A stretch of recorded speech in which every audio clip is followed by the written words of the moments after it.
On s'est arrêté. Ça nous a fait réfléchir au monde que nous voulions.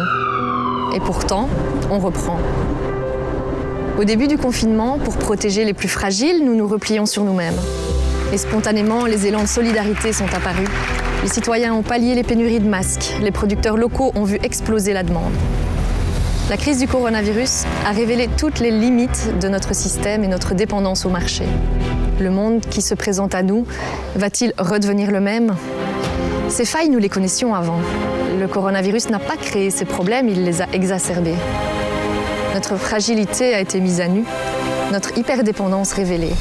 La crise du coronavirus ne doit pas être une simple parenthèse.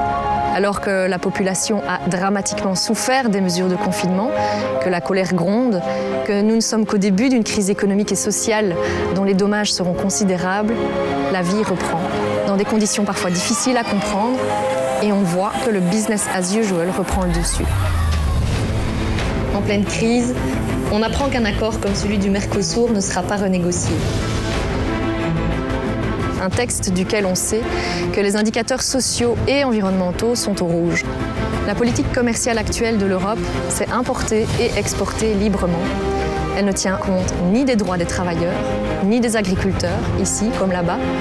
Elle ne tient compte ni des limites de notre planète, ni de notre santé, ou de la protection des consommateurs, ni de l'impact carbone ou des déforestations massives. Participer à construire un avenir meilleur, ici comme là-bas, voilà l'ambition que devrait avoir un traité commercial. Voilà le devoir et la responsabilité des élus et de nos institutions. Et je me bats contre ces problèmes systémiques depuis toujours. Le moment est venu d'aligner la politique commerciale européenne sur le pacte vert européen.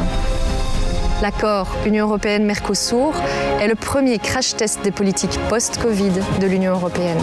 C'est pourquoi nous devons nous mobiliser. Nous sommes arrivés à un tournant.